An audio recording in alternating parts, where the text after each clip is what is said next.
izin off cam ya. Suara saya masih terdengar? Masih, Bu. Masih, Bu. Pasti ya. Oke, baru mulai sudah keluar. Oke, jadi kita lanjutkan kenapa dia harus dibuat eliksir gitu kan? Karena seperti yang kalian tahu, kalau eliksir itu apa sih bedanya eliksir sama sirup? Ada yang tahu nggak? Yang paling spesifik. Kalau Ada yang bisa eliksir jawab? ada alkoholnya ya, Bu. Kalau sirup dia ada Betul. gulanya. Ya. Kalau eliksir dia ada kandungan alkoholnya gitu ya. Jadi bedanya dengan sirup, kalau sirup dia lebih ke gula atau pemanis. Sementara kalau untuk kelebihan kekurangan semua sediaan pasti ada dan bagaimana cara penyimpanan eliksir. Nah, kurang lebih itu untuk sediaan eliksir ya. Jadi tadi dibilang kalau eliksir itu biasanya ada alkoholnya betul gitu ya. Jadi kalau di sini definisi eliksir adalah sediaannya jernih, manis, sirup juga manis. Nanti makanya saya bilang bedanya apa sama sirup. Nah, ini bedanya mengandung alkohol. Ya, alkoholnya dalam batas yang sudah ditentukan. Ya, di sini dibilang dari 10% hingga 12% dan yang paling tinggi itu 40%. Tergantung kebutuhannya. Gitu. Kalau memang dengan kadar rendah, ya 10% seperti itu. Apa sih tujuan menambahkan alkohol di situ? Biasanya untuk meningkatkan kelarutan dari zat aktifnya. Ya, jadi si zat aktifnya itu kalau dilarutkan pakai pelarut air itu tidak larut. Ya, jadi dimodifikasi pelarut. Nah, kalau untuk rasa, aroma itu biasanya sirup juga sama. Rasanya enak, aromanya wangi, berwarna dan lain-lain. Nah, itu yang spesifik yang membedakan antara sirup dengan eliksir. Oke, ini perbedaannya ya. Bedanya sirup eliksir yang pertama adalah eliksir harus mengandung alkohol. Kalau tidak ada kandungan alkohol, berarti bukan eliksir. Sedangkan kalau sirup, ya, mungkin atau tidak menggunakan alkohol. Jadi kalau nanti menemukan sirup paracetamol, ada alkoholnya. Nah, itu kadar alkoholnya tidak sebesar di eliksir, seperti itu. Tujuan menambahkan alkohol adalah untuk kelarutan. Berikutnya, eliksir merupakan sediaan yang jernih. Ya, sedangkan kalau sirup itu kadang-kadang dia berwarna atau yang lebih spesifik ada lebih kental kalau dari viskositasnya itu ya, lebih eliksir kurang kental sedangkan kalau sirup viskositasnya lebih tinggi. Berikutnya ini tadi sudah kandungan alkoholnya ya, biasa digunakan adalah etil alkohol, dirancang secara oral.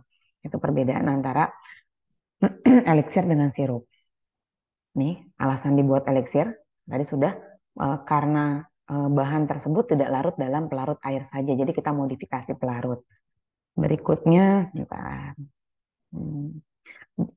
Lalu berikutnya sediaan yang menggunakan non polar. Kalau air kan pelarut polar. Nah, jadi gimana nih caranya supaya si jadi kalau di pasaran adanya paracetamol sirup atau paracetamol eliksir atau paracetamol suspensi karena memang dia tidak larut dalam air. Ini alasan berikutnya menutupi rasa yang tidak enak dari bahan aktif. Untuk tipe eliksir, ada eliksir yang tidak mengandung bahan obat, ada yang mengandung bahan obat. Nah, kalau kalian ingat lagi, di sirup juga seperti itu. Ada sirup yang mengandung obat, ada sirup yang hanya untuk melarutkan puyer, misalkan seperti itu. Ini tipe-tipe eliksir. Jadi kalau non-medicated ya berarti isinya hanya bahan-bahan tambahan saja, tidak mengandung zat aktif. Kalau untuk medicated, nah biasanya mengandung bahan obat, zat aktif ya. Nah, ada misalkan contohnya ada antihistamin, ada fenobarbital dan lain-lain. Itu bedanya. Ya ini terjemahan dari yang tadi. Nah, nanti bisa dilihat ini bahasa Inggrisnya.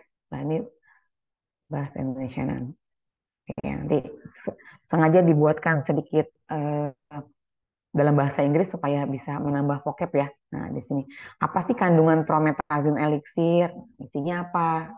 Dan isinya efek sampingnya apa? Nah, ini seperti ini. Ini juga sama, fenobarbital elixir. Ya, kita lihat, ada zat aktifnya, ada orange oil, ya, ada minyak jeruk, pengaroma, ada propilen glikol, ada alkohol, ada sorbitol. Nah, ini satu keluarga nih, keluarganya alkohol dan dikasih pewarna dan terakhir dikasih air. Nah, ini contohnya. Ya, jadi ada namanya disolvon elixir seperti itu. Nah, kadang-kadang juga ada obat yang bentuknya elixir tapi tidak mencantumkan namanya. Nah, kita lihat dari komposisinya. Dan juga sama theophylline elixir. Nih, komposisi elixir bisa mengandung gula ya, atau bisa juga diganti gulanya. Misalkan seperti sorbitol karena rasanya juga manis. Ada alkohol, air, ada pewarna, maaf, flavor itu perasa, warna dan bahan pengawet ya. Karena dia mengandung air biasanya untuk menghindari resiko mudah rusak, mudah tumbuh jamur, kasihlah pengawet. Oke, berikutnya adalah bahan tambahan. Ya, biasanya elixir tuh harganya jauh lebih mahal daripada sediaan uh, sirup karena bahan tambahannya banyak gitu ya. Bahan tambahnya banyak dan mengandung alkohol. Alkohol harganya jauh lebih mahal daripada air. Kayak bisa mengandung gliserin, sorbitol, polyethylene glikol atau sirup. Nah, ini bisa digunakan untuk pelarut dan bisa juga untuk pemanis. Ya, kalau ada sorbitol, gliserol itu dia satu keturunan yaitu turunan alkohol. Ya, alkohol tadi sudah. Ya, pemanis. Pemanis itu tergantung dari si pabrik memilihnya ya. Ada yang bentuknya tadi seperti gliserol, propylene glikol. Ada yang apa namanya pemanis sintetis seperti siklamat, sakarin seperti itu. Nah, tapi kadang-kadang ada sesama elixir, tapi ketika dirasakan di lidah rasanya setelah diminum kok ada rasa enak. Yang obat berikutnya ada yang rasa meninggalkan rasa pahit. Nah, itu biasanya pemilihan eh, apa namanya pemanisnya seperti itu. Karena namanya juga pemanis buatan ya. Kalau pemanis asli kan gula seperti itu. Nah, ini untuk mengubah kekentalan atau meningkatkan kekentalan, meningkatkan rasa. Ini bagaimana cara membuat elixir? Mudah ya. Bikinnya kalau dia larut bahan-bahan yang larut dalam alkohol dilarutkan dalam alkohol, bahan yang larut dalam air dilarutkan dalam air, lalu diketemukan dicampur. Nanti kalau memang ternyata timbul busa ya atau ada kotoran ya kita tinggal saring masukkan ke dalam botol bersih. Jadi prinsipnya dia larutnya di mana ya dilarutkan dengan pelarutnya. Ini keuntungannya berfungsi sebagai pengawet karena banyak kadar alkoholnya, alkohol bisa sebagai pengawet, tapi fungsi utamanya bukan sebagai pengawet, sebagai meningkatkan kelarutan dari zat aktif. Nah, ini kekurangannya, ya. Kekurangannya di sini bilang sklerosis hati, ya bukan hari ya, maaf hati, ada sedasi, pusing, rasa terbakar di lidah jika memang dengan kadar alkohol terlampau tinggi, ya, dan bisa menimbulkan kecanduan. Untuk 4 dan 5 kayaknya itu jarang banget terjadi ya. Kecanduan, kalau orang kecanduan alkohol mah bukan karena minum elixir, gitu ya, tapi di literatur mengatakan bisa menimbulkan kecanduan. Bilang, emangnya dia minum alkohol untuk penyalahgunaan, saya bilang gitu ya. Ternyata, tapi tetap ada di literaturnya. Rasa terbakar di lidah bila kandungan alkohol tinggi, iya. Tapi kan kadang kandungan alkoholnya 10-12%, paling tinggi 40%. Itu ya. Kan itu sudah difikirkan oleh industri gitu ya. Oh, kenapa harus sampai 40%? Itu. Kalau memang dengan kadar rendah saja si zat aktif sudah larut. Dengan penambahan alkohol yang lebih banyak, pasti biaya produksinya lebih mahal. Mau jualnya gimana? Kan nggak mungkin. Misalkan kita mau jual sesuatu, modalnya aja 10.000, nggak mungkin kita jual 7.000. Masa kita nggak untung seperti itu ya. Jadi itu nanti kita ketemu di semester depan ya di praktikum semi solid seperti itu. Oke, berikutnya untuk penyimpanan, elixir harus disimpan dalam wadah tertutup rapat ya, untuk mencegah masuknya bahan berbentuk zat berbentuk padat, cair dan gas dan tahan terhadap cahaya atau panas langsung atau sinar matahari seperti biasa. Nah, ini untuk elixir. Elixir, ada yang mau ditanyakan dulu atau saya langsung ke salep dulu? Jadi nggak banyak. Lalu kita Bu, langsung ke salep. nah, Ya, silakan. aku mau nanya, kalau berarti paling kecil itu 10% dari total sediaan ya, Bu? Ya, total misal misal sediaannya itu dibuat 60 mili. Nah, itu kadarnya 10%. Itu dari definisi ya. Jadi misalkan eh, di literatur lain mengatakan si paracetamol itu larut dalam misalkan 5 bagian etanol 95%. Nah, dia ambil kadarnya yang lebih rendah, boleh saja gitu. Jadi asal ada literaturnya. Tapi kalau dari definisi minimal 10%, 10 sampai 12%, maksimal di 40%. Nah, sekarang coba kalian yang udah bekerja nih, cek nih, apa namanya, eh, misalkan paracetamol elixir, dilihat kadar etanolnya berapa. Oh, ternyata nggak sampai 10%. Nah, berarti ada pertimbangan lain.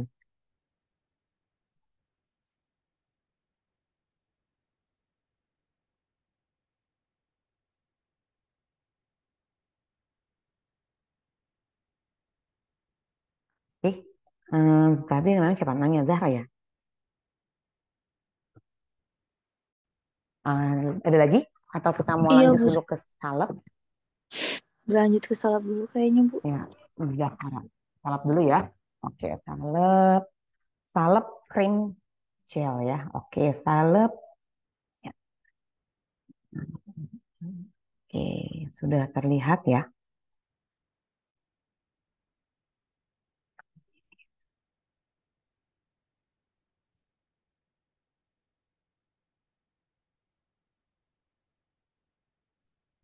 Oke. Compounding, sediaan semi solid ya. Apa namanya? Bahan-bahan penyusun sediaan semi solid apa saja gitu ya. Oke, ini adalah definisi dari salep. Sudah kelihatan slide-nya ya? Sudah, Bu. Sudah Bu. Oke. Ini adalah sediaan, ini adalah definisinya. Salep adalah sediaan setengah padat, bisa dipakai di kulit atau topikal, dan juga selaput lendir. Makanya ada salep mata, ada salep yang digunakan pada dubur. Nah, itu adalah selaput lendir di tubuh kita. Jadi biasanya kalau yang berbentuk apa? Yang dipakaikan di mata atau di dubur gitu ya, atau di bagian selaput lendir itu berbentuk salep.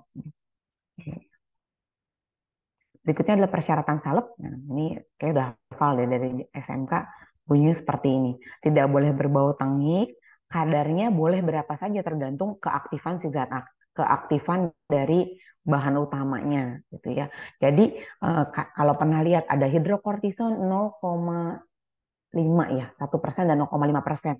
Nah, itu boleh saja, tapi kalau tidak dinyatakan apa-apa, kadarnya boleh sampai 10%. Ya, jadi kadar zat aktif pada sediaan setengah padat itu 10%. Asalkan obat tersebut bukan obat keras dan bukan obat narkotika. Jadi boleh 10%. Oke, berikutnya harus homogen. Ya, nanti ada uji homogenitas dan pada penandaan harus ada untuk obat luar seperti itu. Ya, supaya orang awam yang tidak nggak terpapar dengan sediaan farmasi itu tahu, oh itu ternyata nggak boleh dipakai di lidah atau bagaimana gitu ya. Oke, berikutnya adalah formula sediaan tuh terdiri dari ada bahan obatnya, contoh hidrokortison. Jangan, contohnya gentamisin salep ya.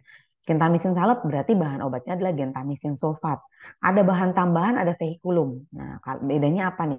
Bahan tambahan sama vehikulum. Nah, kita lihat ya. Lalu bisa dibuat salep ya. Oke, kita lihat bahan obat. Bahan obat itu nggak semuanya sama bentuknya. Ada yang padat, contohnya kamfer, mentol, asam salisilat, dan ZNO.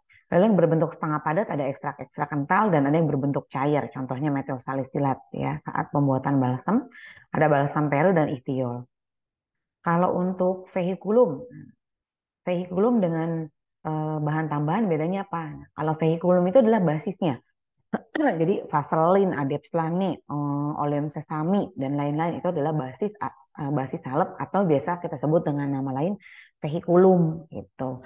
Nah, kalau menurut farmakope vehikulum itu ada 4. Ada basis salep hidrokarbon ya, biasanya sifatnya berminyak, lalu meninggalkan noda, jadinya sediaan umuentum atau salep. Lalu basis serap. Nah, basis serap namanya juga basis serap, berarti dia dapat menyerap air. Nah, ini eh, belum tahu nih mau jadi salep atau mau jadi krim karena tergantung tipenya. Pada basis salep serap itu ada 2 tipe, tipe MA atau tipe AM. Ya, kalau tipe M per A, minyak di dalam air, airnya lebih banyak, jadinya krim. Kalau dibalik tipe air di dalam minyak, minyak lebih banyak, jadinya salep. Jadi dia di sini apa ya? Identitasnya belum terlihat. Kalau hidrokarbon pasti jadi salep. Kalau basis salep serap bisa jadi salep bisa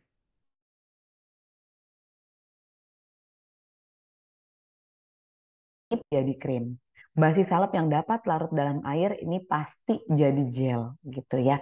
Jadi dari basisnya saja sudah terlihat mau jadi bentuk apa gitu. Nah, sedangkan bahan tambahan adalah bahan-bahan yang ditambahkan pada suatu sediaan agar memperoleh hasil yang maksimal. Ya, jadi kalau vehikulum wajib ditambahkan pada salep. Kalau bahan tambahan boleh ditambahkan, boleh tidak gitu. Oke, pertama ada stiffener. Apa yang kita lihat ya, ada stiffeners, humektan, antioksidan, pengawet, enhancer, dan corrigens. Nah, ini kalau tidak ditambahkan salepnya tetap jadi, ya nggak masalah. Tapi kalau vehikulum tidak ditambahkan, nggak jadi sediaannya gitu. Oke, ini adalah konsistensi komponen basis salep. Jadi basis salep tuh ada yang berbentuk cair, minyak-minyak contohnya. Ada yang berbentuk setengah padat, vaselin, adepsane, dan seterusnya. Yang berbentuk padat, lilin. Nah, itu bentuknya padat. Nah, karena beda-beda bentuknya, kalau kita mau buat salep, kalau dia terdiri dari dua bentuk sediaan, ya, cair sama padat itu sebaiknya dilebur supaya hasilnya lebih homogen. Tapi kalau dia bentuknya hanya satu, kecuali padat ya, itu bisa dengan digerus saja. Ya, tapi kalau padat meskipun cuma satu, serak gitu, nggak bisa kita gerus. Nanti kalau saat pemilihan basis ya pas praktek teknologi sediaan semi solid. Oke, kalau kita lihat di sini ada PEG di cair, ada PEG di setengah padat, ada PEG di padat ya. Jadi kalau polyethylene glycol itu tergantung angka belakangnya. Kalau angkanya di bawah 1000 biasanya berbentuknya cair. Tapi kalau di atas 1000 dia berbentuk padat atau setengah padat gitu ya, polyethylene glycol.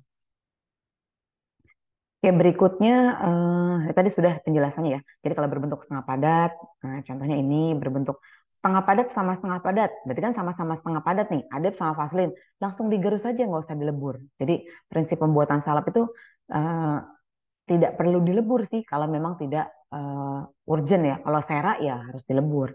Berikutnya setengah padat sama cair. Contohnya setengah padatnya adepslane, cairnya aqua, nah, lanolin, contohnya seperti itu. Ini meskipun dia berbeda bentuk, boleh nggak digerus? Boleh, masih bisa karena adepslane dapat menyerap air gitu. Oke, berikutnya padat sama cair. Padat dan cair. Padatnya contohnya apa namanya? Lilin gitu ya. Lilin ketemu oleum sesami ya. Lilin saja nggak bisa digerus homogen, makanya harus dilebur. Apalagi yang bentuknya sampai tiga, ada padat, ada setengah padat, ada cair. Nah, ini contohnya pada umuentum hidrofilik. Oke, ini dia bahan tambahan. Nah, contohnya adalah bahan pengeras. Stiffener adalah bahan pengeras, contohnya sera, setil alkohol. Jadi kalau salep ditambahkan sera itu konsistensinya lebih padat. Humektan, humektan itu pembasah atau pelembab. Nah, gliserin, propilen glikol supaya melembabkan di kulit, gitu ya. Ada antioksidan mencegah terjadinya oksidasi. Contohnya adalah butil hidroksitoluen atau BHT dan butil hidroksianisol itu BHA dan lain-lain. Nanti kita bisa lihat nih, BHT itu gunanya untuk apa, dipakainya berapa persen, cocoknya untuk sediaan apa, itu ada di buku um, Handbook of Excipient. Jadi nanti nggak cuma kenal farmakope.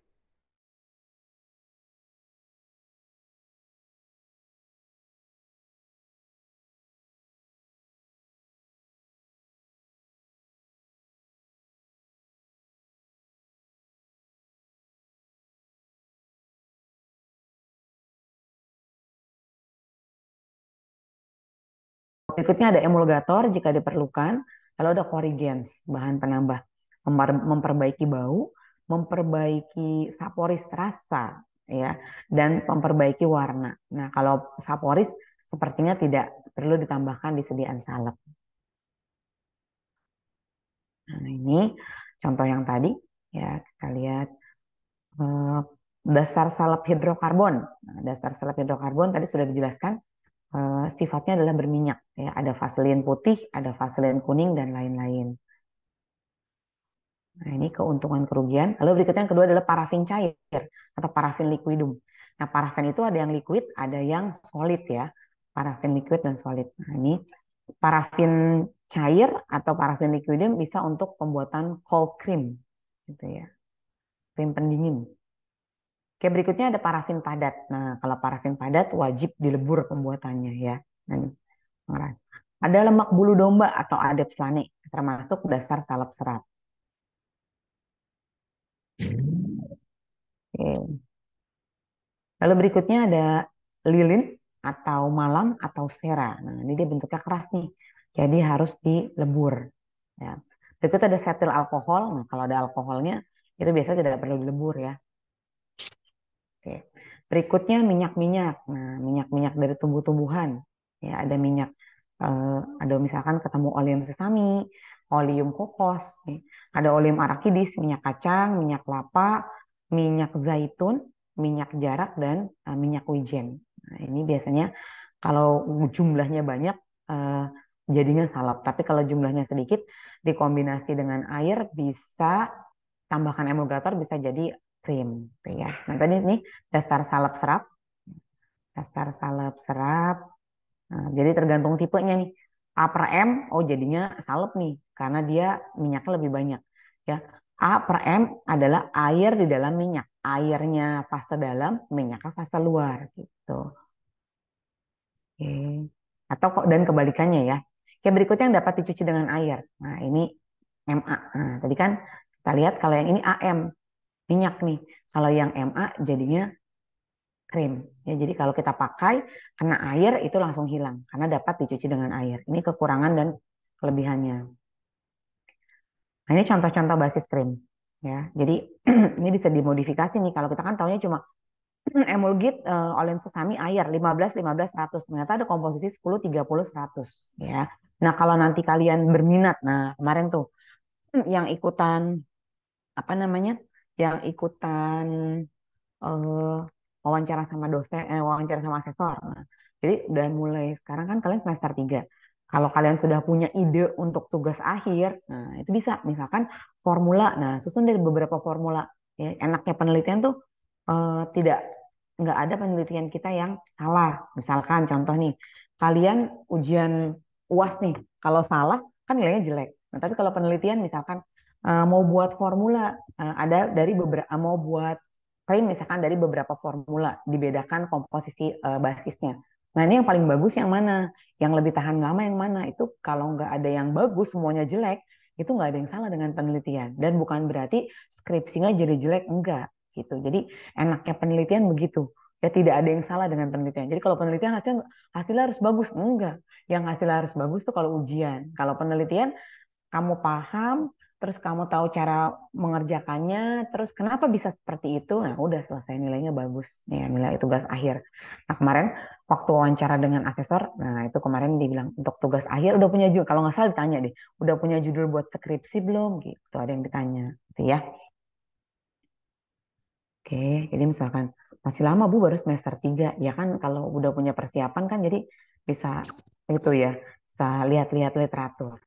Oke, ini juga contoh formula hydrophilic ointment ya. Ini ada metil paraben, propil paraben sebagai pengawet. Ya, ada golongan alkohol, ada sodium lauryl sulfat, dan ada white petrolatum. Jadi ini suatu emulsi. Ada fase minyak, ada fase air, dan ada emulgatornya. Jangan lupa ditambahkan pengawet. Nah, nanti ketika praktikum semi solid ini yang harus kalian susun nih. Kita atau tim dosen hanya memberikan zat aktifnya. Lalu mau dibuat apa? Nah, kamu yang cari. Nah, ini juga sama, vanishing cream. Oke, terakhir adalah dasar salep yang larut dalam air. Nah, dasar salep yang larut dalam air adalah sediaan gel, ya. Biasanya konsistensinya lebih cair, warnanya transparan. Bisa pakai polyethylene glycol, ya boleh pakai makrogol untuk gelling agent. Nah, nanti lebih lanjut di bagian gel.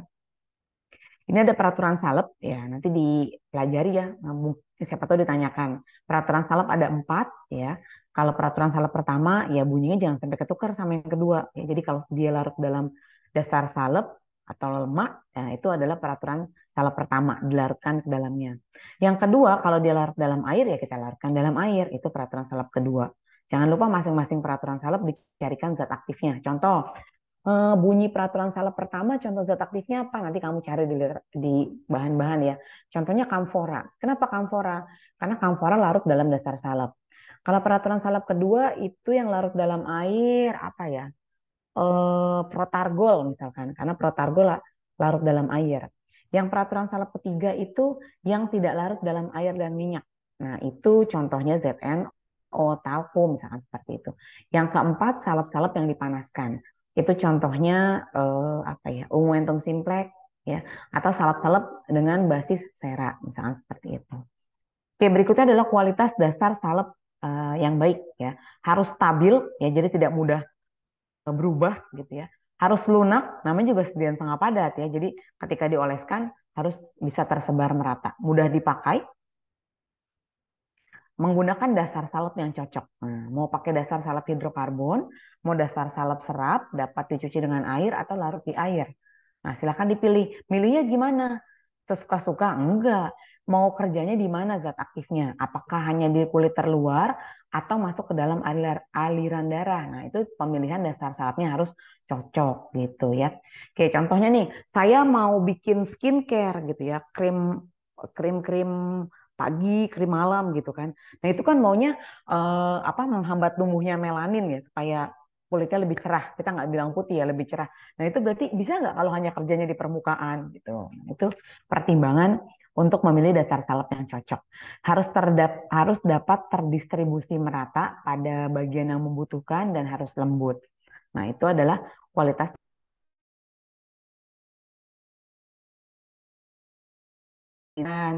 Lalu sifat obatnya, dia larutnya di mana? Oh, larutnya di air. Oke, kita buat krim. Ketersediaan hayati ya, atau eh, ketersediaan hayati itu apa namanya? Sejumlah obat yang berada di tubuh kita. Stabilitas dan ketahanan sediaan jadi itu penting. Ya supaya tidak mudah rusak sediaannya ketika sudah dipasarkan. Nah, contoh nih, ada bahan obat yang dapat terhidrolisis ya. Hidro itu air, lisis itu pecah. Berarti bisa pecah karena ada air. Jangan dibikin krim, jangan dibikin gel, rusak nanti. Meskipun gel adalah sediaan yang paling nyaman dibanding salep gitu. Tapi kalau bahan obatnya mudah terhidrolisis ya jangan. Atau kita buat bagaimana caranya si zat aktif itu tidak sampai bereaksi dengan air sehingga hidrolisis bisa dicegah. Ya, jadi sini dibilang, meskipun obat tersebut bekerja lebih efektif dalam dasar salep yang mengandung air, sebaiknya kita hindari. Karena nanti percuma kalau dia nyaman tapi tidak berkhasiat. Oke, ini sudah. Zat-zat yang mudah larut dalam air, ini sesuai dengan peraturan salep yang kedua. Salep yang dibuat dengan cairan peleburan, ini peraturan salep keempat. Nah, ini biasanya kalian dulu waktu SMK pernah suka melebihkan 10-20%. Ya, jadi salep-salep yang dilebur, kalau memang dia disaring, karena dia kotor itu boleh di apa namanya, dilebihkan 10-20% dan dikasih kertas saring, maaf, kain saring ya. Kalau kertas saring kan kertas ya, kalau ini kayak kasa gitu. Nah, itu nanti diperhitungkan, misal membuat salepnya 20 gram dilebihkan 20%, berarti kan 24 ya. Nah, ketika menimbang kembali basisnya, bikin 20 saja, jangan 24 karena empatnya memang dilebihkan ya. Itu yang suka kadang-kadang kelewat.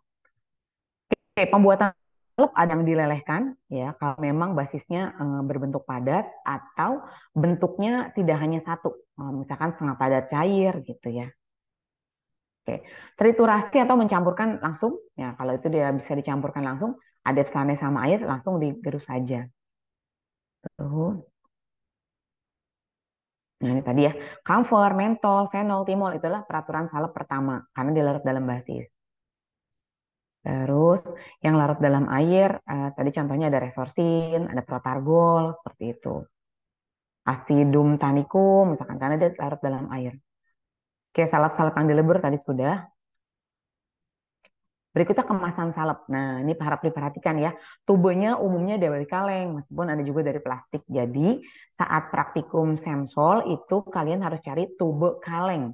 Ya, jadi belinya tube kaleng yang masih kosong. Nanti kita memasukkan obatnya dari bagian belakangnya atau dari pantatnya tuh. Masukin, nanti kita apa? Kita gulung bagian belakangnya. Jadi kita semester depan itu praktek semsol itu tidak seperti praktek setik dasar. Ya, jadi kita merancang suatu sediaan, prakteknya nggak capek, cuma membaca literaturnya yang agak repot gitu ya.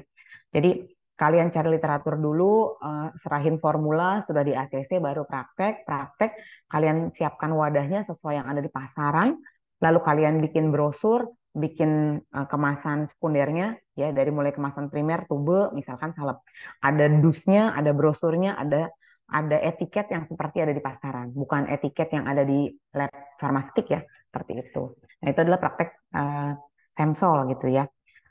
Oke, berikutnya tubuh umumnya diisi dengan bertekanan alat pengisi. Nah, ini kalau ini dari industrinya, jadi langsung diisi, langsung pas di situ apakah 2,5 gram, 5 gram, atau 30 gram.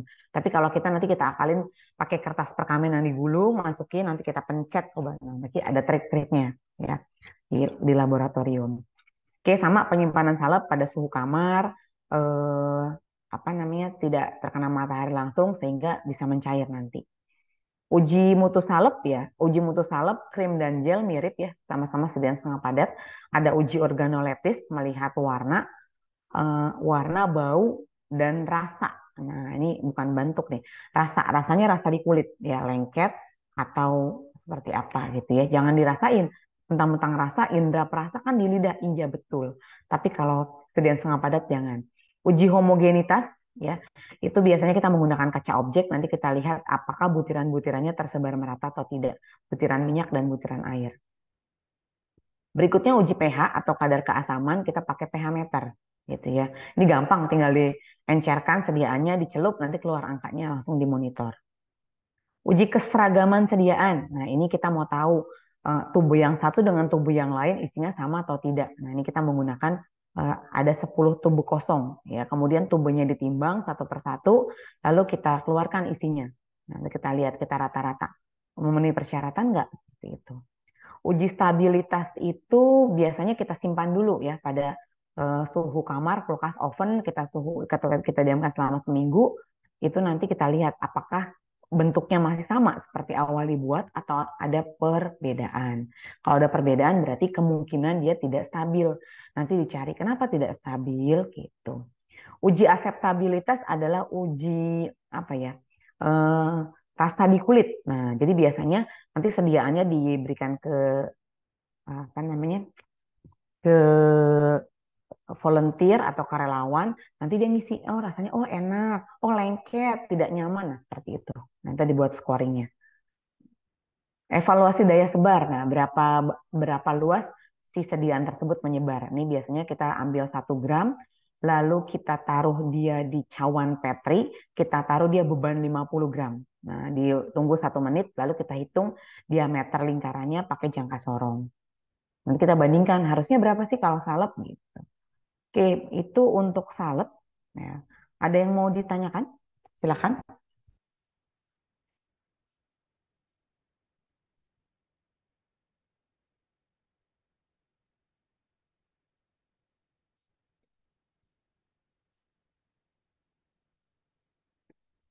Kalau tidak ada, berarti sisa krim dan gel ya, betul? Salsa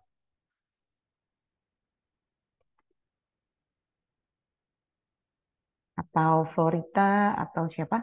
Betul nggak? Yang tersisa Iya, tinggal krim dan gel. iya, Bu, tinggal itu. Betul ya? Oke, mungkin silakan kalau ada yang mau tanya boleh. Hari ini saya sampai di situ dulu, sampai di eh, apa namanya, elixir dan salep. Minggu depan kita, berarti kan minggu depan kalian juga udah nggak ada perkuliahan lagi ya? Betul? Iya, Ibu. Kita zoom aja gitu ya, kita zoom aja berarti. Ya tapi eh, apa namanya, kehadirannya sudah sampai di sini, udah habis nih absensinya. Nanti kan suka ada yang protes nih mahasiswa ya. Absensi udah selesai sampai di sini, jadi minggu depan kita ketemu lagi di waktu yang sama nih, hari Kamis pagi, tapi zoom saja untuk menyelesaikan materi gel dan krim. Sementara untuk kisi-kisi saya kirimkan hari ini. Cukup?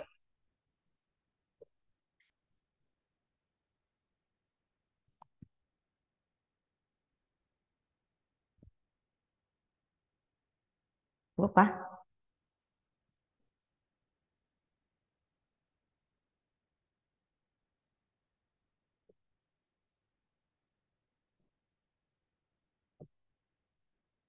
Ada yang mau ditanyakan?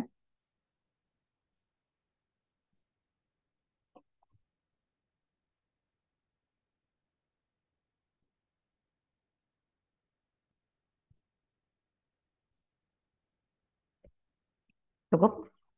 Cukup rekan-rekan mahasiswa semua? Suara saya terdengar? Oh, oke. Kalau cukup, saya akhiri hari ini. Terima kasih. Assalamualaikum warahmatullahi wabarakatuh. Waalaikumsalam. Terima kasih, Bu. Oke, izin live ya.